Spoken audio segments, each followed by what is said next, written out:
In my 35 years on the bench in Providence, Rhode Island, I have seen fear wear many faces, but the man who stood before me that morning looked like he had already sentenced himself before I ever opened my mouth. If this touches your heart, leave a comment, my friends, because what happened next reminded me why compassion belongs in a courtroom.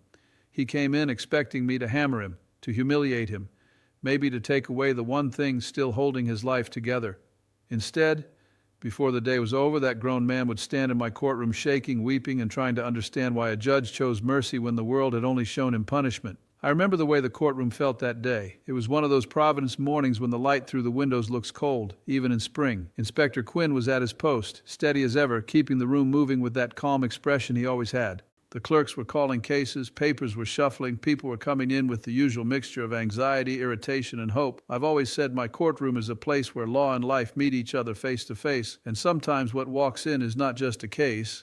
Sometimes it's a whole human struggle wearing work boots. When they called his matter, he took 3 slow steps forward like each one cost him something. He was a big man, broad shoulders, rough hands, face worn down by sleepless nights. His name was Anthony Bellini, 42 years old. Providence address.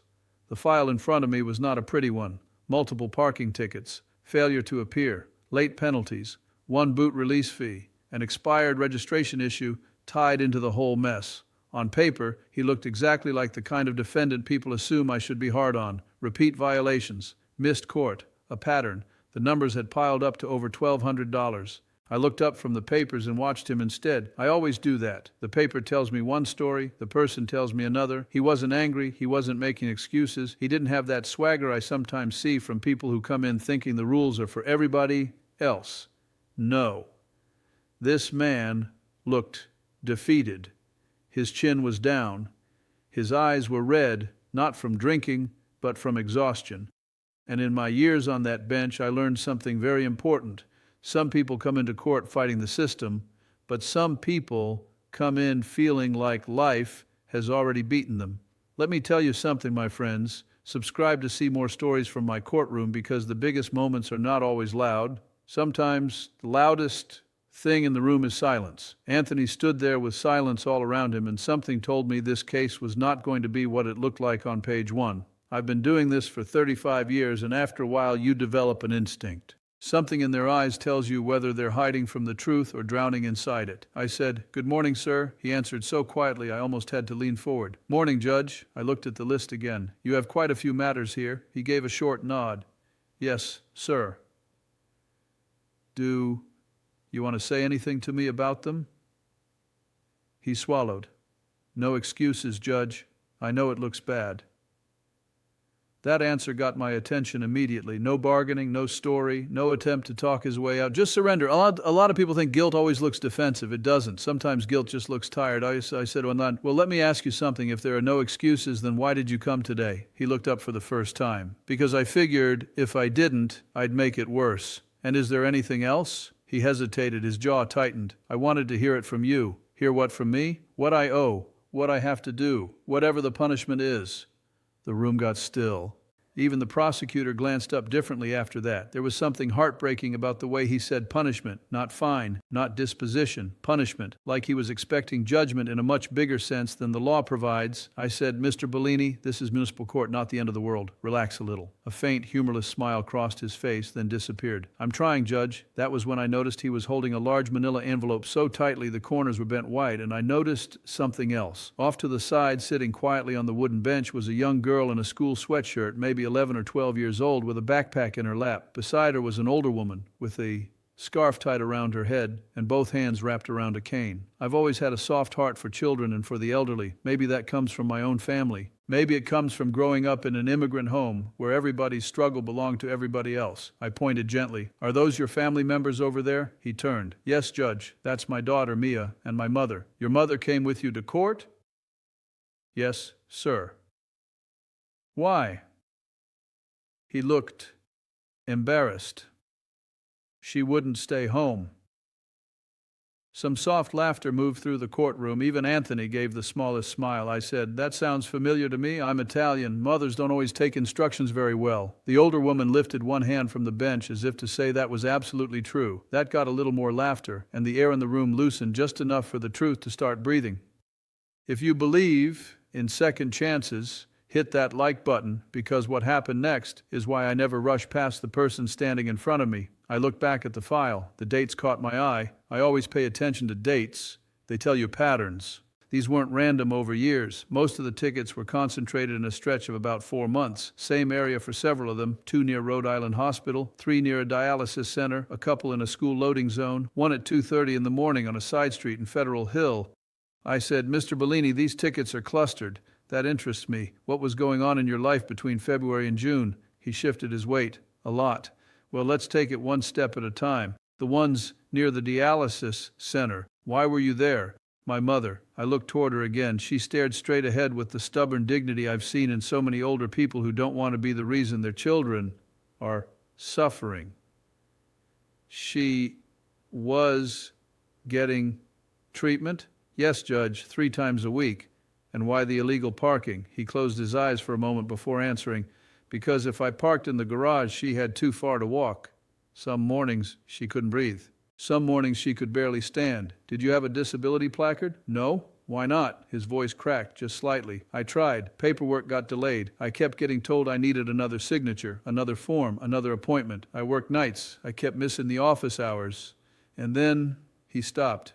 "And then what?" He looked down at the envelope. "Then my wife got sick." Now I was listening with my whole heart. "What kind of sick?" "Cancer." The word dropped into the courtroom like a stone into water. Nobody moved. Nobody coughed. Nothing. I've heard every kind of excuse in court, but I can also tell when a word is carrying a life behind it. This one was. I said very softly, "Where is your wife now?" He didn't answer. He didn't have to. The silence answered for him. I have sat on that bench through thousands upon thousands of cases, and I can tell you that grief has a particular look. It's not dramatic at first. It's restrained, held together with every last ounce of a person's strength. Anthony had that look, and his daughter on the bench, holding herself too still for a child her age, suddenly made painful sense. I said, "When did she pass?" "April 17th. I looked at the ticket on top of the stack. "April 18th. 1 day later. I had to pause for a moment. That's the thing about this work. People think judges are supposed to be made of stone, but if you let your heart die, your judgment goes with it. The law has to see the facts, yes, but justice has to see the human being. So I leaned back, took a breath, and said, "All right, tell me everything." He stared at me like he didn't believe what he had just heard. "Everything?" "Yes," I said. "I can't understand this case unless I understand your life. Start where you need to start." He opened the envelope with trembling fingers. Inside were hospital billing statements, appointment cards, a death certificate, a folded photograph, and several official notices from the city. The clerk handed them up to me. When I looked at the medical bills, my heart sank. I have raised a family. I know what it means to watch numbers become a kind of terror. Treatment dates, insurance balances, late notices. The parking tickets were only a corner of the storm. He said, "My wife Elena got diagnosed in January, stage 4. We were told to move fast. My mother was already in dialysis. My daughter was trying to stay in school. I was working nights cleaning office buildings and mornings unloading produce for a restaurant supplier. I'd take my mother to treatment, then get Mia to school, then get to the hospital, then work, then do it again." I asked, "And the court date you missed?" He answered, "I was at the funeral home."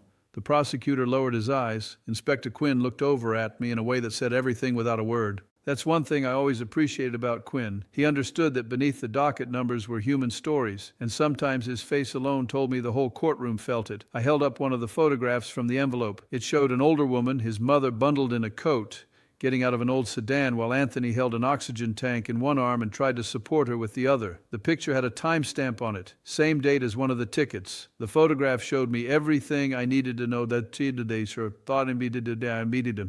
I thought to myself, not that the ticket disappeared, not that rules stopped mattering, but that intention mattered, circumstance mattered, character mattered. Before I tell you what I decided later, share this if you know someone who needs hope, because the next thing he told me changed the entire moral weight of that case.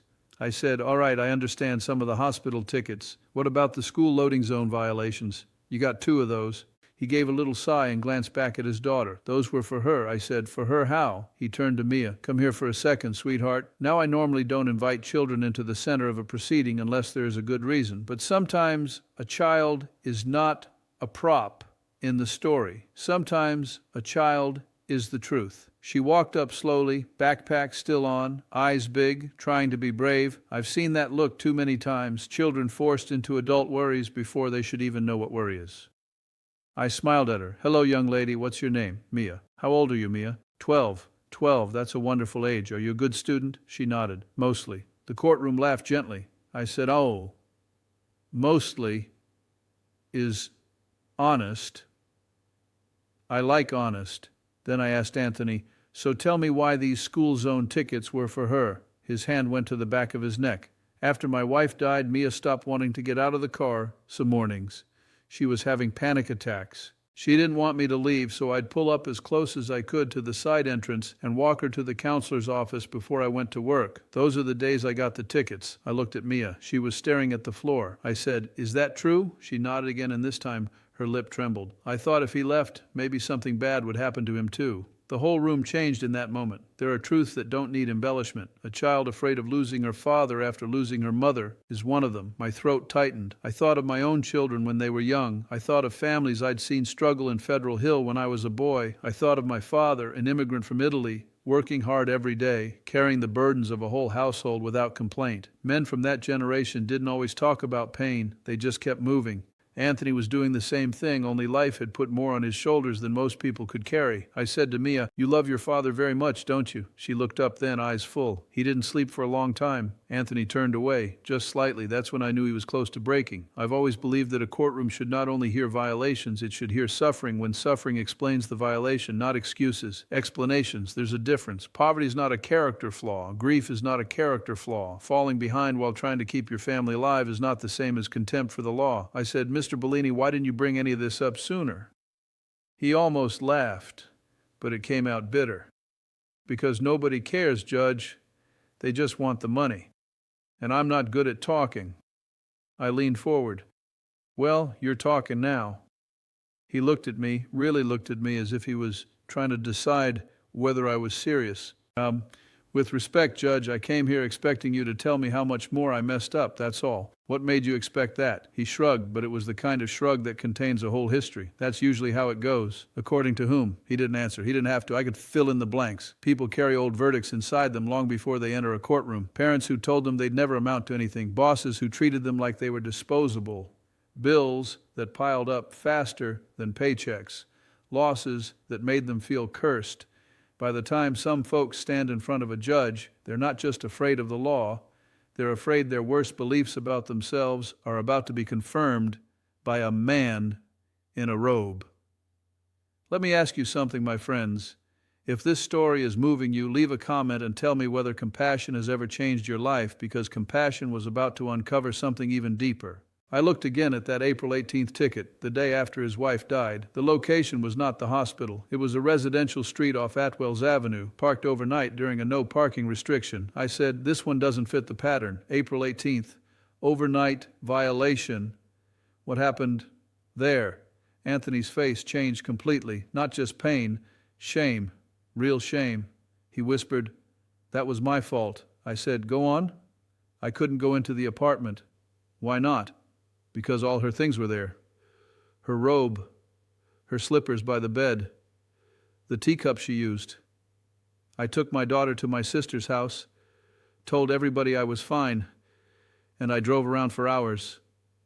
Then I pulled over and slept in the car. Nobody in the courtroom moved. You could feel the ache of that confession. People think strength is always standing tall. Sometimes strength is admitting the one night you couldn't go back inside your own grief. I asked him, and the 2:30 in the morning citation on Federal Hill? He rubbed his face with his hand. Same night, I moved the car when a truck came. And where did you go? To the parking lot behind the bakery where my father used to work. Now that got me, really got me. Because in Providence, certain details are not just details. Their memory, their family, their neighborhood. Federal Hill to an Italian-American family isn't only geography. It's history. It's parents and grandparents and the smell of food and labor and sacrifice. I said, your father worked at the bakery? Yes, Judge, 27 years. Is he still living? Anthony shook his head. No, sir. He died before Mia was born. I sat back and thought, this reminds me of my father, a man who worked hard, who carried dignity like a quiet coat, who didn't need speeches to prove his worth. I know what it means to come from immigrant roots where every dollar matters and every humiliation is remembered. In those families, pride is often all people feel they have left. Anthony had not come into my courtroom asking for pity. That mattered to me. I said, "Did you think sleeping in the car would help?" "No." "Then why do it?" He stared at the floor. "Because it was the only place I could cry without scaring my daughter." That was the moment the room broke. I saw people in the gallery wiping their eyes. The clerk stopped writing for a second. Even the prosecutor had his lips pressed together. Inspector Quinn looked down and then up again, as if giving everybody a private second to compose themselves. I've been doing this for 35 years, and every now and then someone says one simple thing that carries more truth than our testimony. That was one of those moments I thought to myself, what am I going to do with you? Not in frustration and fatherly concern. Here was a man who had failed in some ways. Yes, he had broken parking rules, he had missed court, he had let things pile up, but he had also been trying to hold together 3 lives at once while his own heart was falling apart. I said, "Mr. Bellini, look at me." He did. "You understand I cannot simply pretend these violations don't exist." "Yes, Judge, but you also understand that what I'm hearing is not the story of a reckless man. It's the story of a man overwhelmed." His eyes filled. He nodded once. I continued, "The law is the law, but mercy is not the enemy of justice. Mercy is what keeps justice from becoming cruelty. That's something I have always believed. A mistake tells me what you did. Your eyes tell me who you are." And Anthony's eyes were not the eyes of a man indifferent to others. They were the eyes of a man trying not to fall apart in public. Before I tell you the next twist, subscribe to see more stories from my courtroom, because the next piece of evidence turned this from a sad case into something unforgettable. I picked up another paper in the envelope. It was not a bill. It was a handwritten note in blue ink. The edges were wrinkled as if it had been folded and unfolded many times. "What is this?" I asked. He froze. "Nothing. It's in the envelope. It's something." He looked embarrassed. "It was from my wife. May I read it?" He hesitated, then nodded. "I'm always careful with private things. A courtroom is public, but dignity should be protected whenever possible." I glanced at the note and read only enough to understand why he had included it. It said, in part, "Please, don't let Mia see you give up. You're stronger than you think. If I can't be there, you have to be both of us." I put the note down carefully. Sometimes a sentence can function like testimony, not legal testimony, moral testimony. The note told me what kind of marriage they had, what kind of burden he was carrying, and what promise he was trying desperately not to break. I asked, "Do you keep this with you all the time?" He nodded. "Why?" "So when I think I can't do it, I read it again." Now I was no longer merely deciding fines. I was deciding whether the court would become another weight on a man already carrying more than most people should. Still, I had to be fair. There were violations. There had to be accountability. That is part of respecting everyone else who follows the rules, including other struggling people. Compassion is not giving everybody a free pass. Compassion is seeing clearly enough to respond wisely. So I started separating the tickets. I always like to do that out loud so people understand how decisions are made. "This one by the dialysis center," I said. "Documented treatment date. This one as well. This one near the hospital, same thing." These school zone tickets concern me because safety matters, but I also understand the context. This overnight violation was still a violation, though the reason behind it carries weight, and the failure to appear was on the day of the funeral arrangements. The prosecutor spoke up respectfully. "Your Honor, given the documentation, the city would have no objection to the court exercising leniency on several of these matters." I appreciated that. In a good courtroom, mercy is not the work of one person. It becomes a shared recognition of humanity. I nodded to him. "Thank you." Then I asked Anthony, "Are you currently working?" "Yes, Judge. 2 jobs. "Do you support your mother and your daughter?" "Yes." "Anybody supporting you?" He actually laughed then, a short broken laugh. "No, sir." "Do you have brothers or sisters?" "One sister. She helps when she can." "And have you taken steps to get the placard for your mother?" He reached into the envelope again and handed up an application receipt dated 3 days earlier. "I finally got it filed." That mattered too. He wasn't just asking the court to fix his mess. He was trying to correct it himself. I say this often in my courtroom. When I see a person making an effort, I want to meet that effort with some grace. I looked at Mia. She had not moved from where she stood. Children tell the truth with their faces. Hers was a mixture of hope and fear, so pure it almost hurt to look at. I said, "Young lady, how is your father doing at home?" Anthony turned immediately. "Mia, you don't have to." I raised a hand gently. "It's all right," she answered in a tiny voice. "He makes my lunch every day, even when he's tired. He burns the toast sometimes." The room laughed again, softly. And what else? I asked. He checks my homework. He braids my hair bad. He takes Grandma to her appointments. He cries in the kitchen when he thinks I can't hear. Anthony shut his eyes. That man had come in expecting punishment, and now the deepest truths of his life were being spoken by his child. There is no defense stronger than sincere love, and no accusation more powerful than the accusation that a good man has forgotten his own worth. I said to him, "You're a good person." That was the first moment he visibly cracked. His mouth trembled. He looked down. He put one hand over his face, but he still fought it. Men like Anthony often think they are allowed to carry pain, but not allowed to receive kindness. That's exactly why kindness can hit them like thunder. If this touches your heart, hit that like button, because before I announced my ruling, I needed to make sure he heard one thing clearly.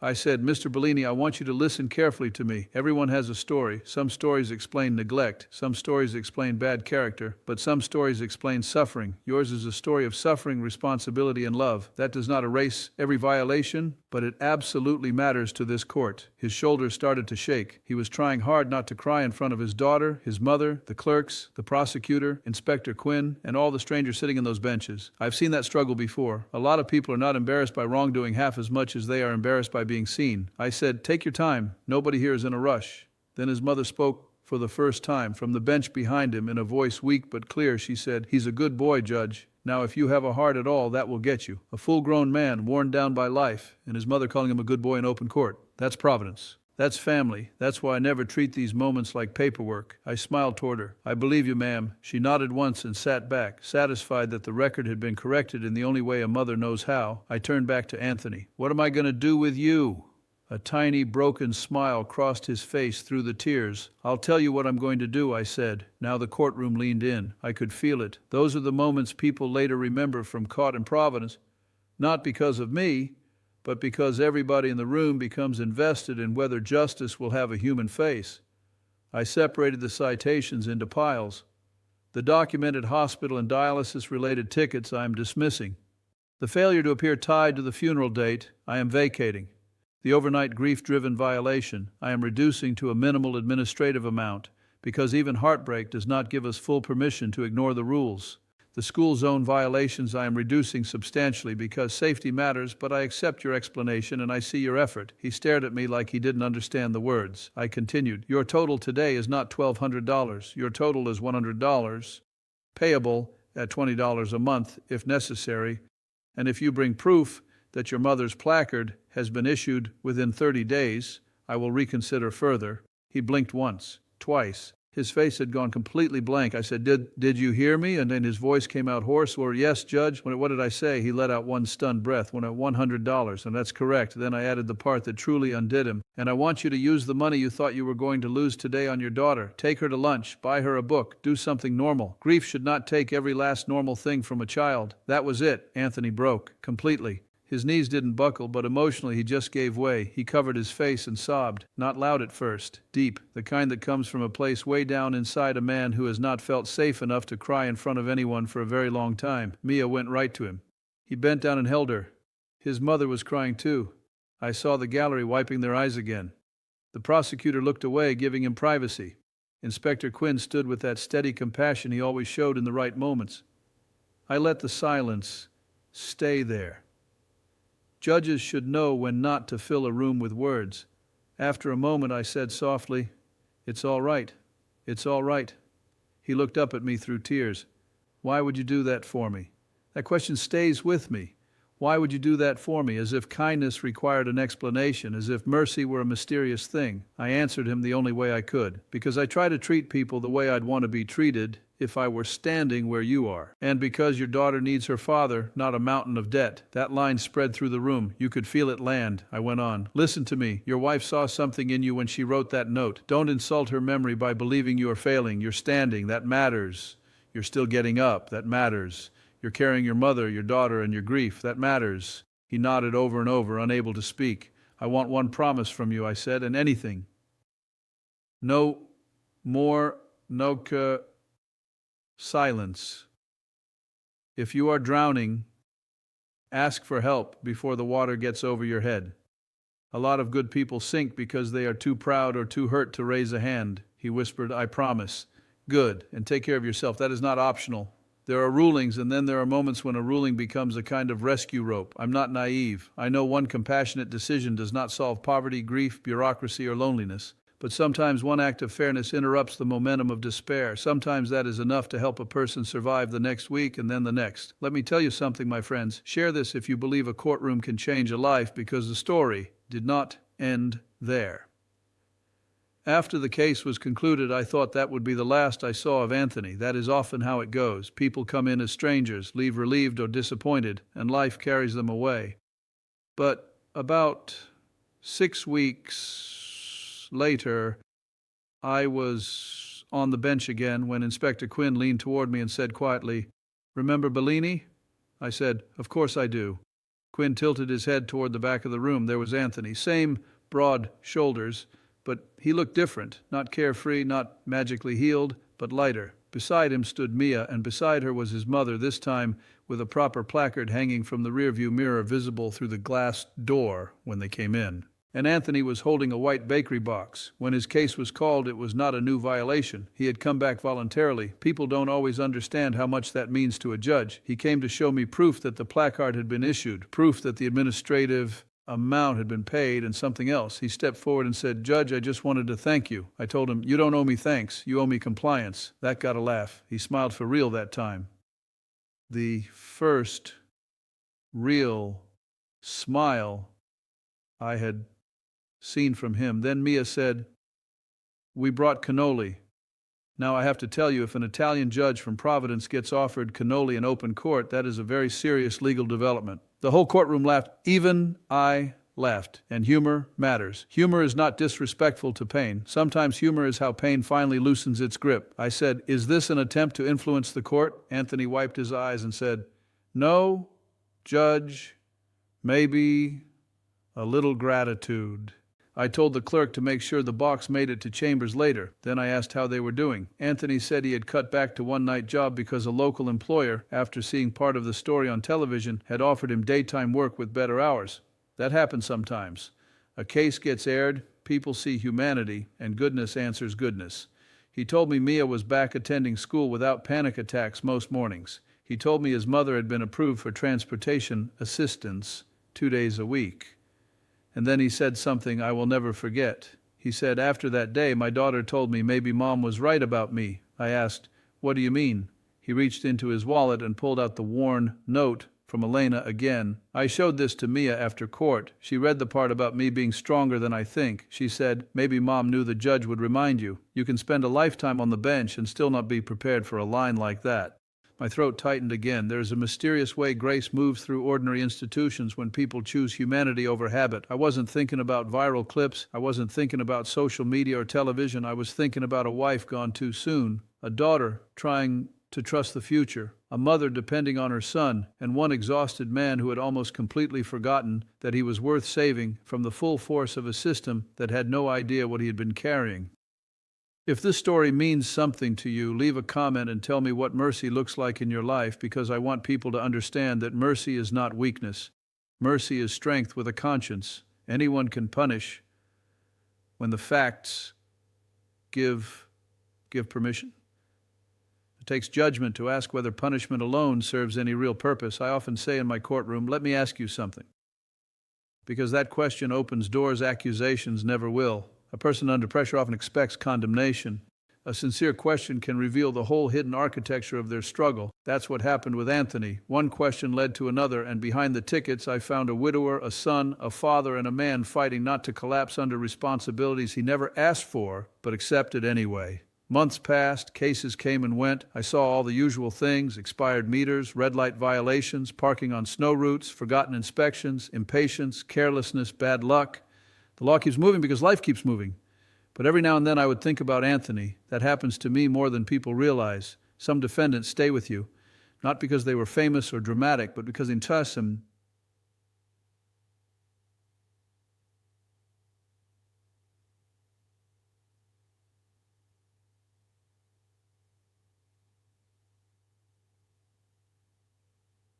Then, one afternoon, a letter arrived for Chambers, handwritten, neat. Inside was a school picture of Mia and a note from Anthony. He wrote that Mia had made honor roll. He wrote that his mother still missed Elena every day but was strong enough now to complain about his cooking, which he said was a sign of progress. He wrote that he had joined a grief support group at the urging of a counselor, and he wrote one sentence that I read twice. Judge, that day in your courtroom was the first day since my wife died that I felt like maybe God had not forgotten my address. Now, I'm a man of faith, but I'm not preachy. A courtroom is not a church, and a judge is not a preacher. Still, I believe deeply that human beings are called to treat one another with dignity. We don't have to agree on theology to agree on compassion. We don't have to erase standards to extend understanding. If anything, true authority is proven by restraint. A judge who can only punish does not impress me. The harder task is knowing when punishment teaches and when it merely crushes. I thought of my own upbringing then. My father came here from Italy. He worked hard. My family knew what it meant to count every dollar, to worry, to sacrifice quietly. In immigrant families, there is often a fierce sense of dignity. You work, you provide, you don't complain. That can produce remarkable strength, but it can also leave people isolated in their suffering. Anthony came from that same emotional grammar. He thought love meant enduring silently. He had not yet learned that love also means letting others help you carry the load. Before I tell you how this story changed me, subscribe to see more stories from my courtroom, because what happened after the clip aired reminded me that compassion travels farther than anyone ruling. The episode from that day was later shown, and letters started arriving from all over the world. People wrote from small towns and big cities, from countries I'd never visited, from sons caring for mothers, from widowers raising children, from women who said they watched it with tissues in their hands. Many wrote the same thing in different words. I thought the world had no room left for kindness in places of power. That humbled me. It truly did, because I never wanted to become some symbol detached from ordinary life. I'm just a judge from Providence trying to do the job in a way that honors both law and humanity. But when millions of people see a moment like that, it tells you something. People are hungry for decency, hungry for fairness, hungry for the possibility that authority can be warm without becoming weak. One message came from a man in Chicago who wrote, I had a stack of fines and almost didn't show up to court because I figured nobody would listen. After seeing what you did, I brought my paperwork and told the truth. Another came from a teenage girl in Texas who said, I showed the video to my dad after my mom died, and he finally cried with me instead of alone. Think about that. A parking case in Providence became permission for strangers to be honest with one another. That is far bigger than any docket number. I have also learned, especially after health battles of my own and the gift of waking up each morning, that life is terribly fragile. Time is not guaranteed. People are carrying invisible loads everywhere. So when someone stands in front of me, I try to remember that I may be meeting them on the worst week of their life. I may be hearing them on the day after a funeral, or in the middle of an eviction, or while they are pretending to be strong for a child. That does not mean I ignore wrongdoing. It means I refuse to confuse a violation with a whole identity. Anthony taught me something else too. Men often suffer in a language the world does not hear. They keep going to work. They make lunches. They drive to appointments. They pay what they can. They keep the engine running one more day.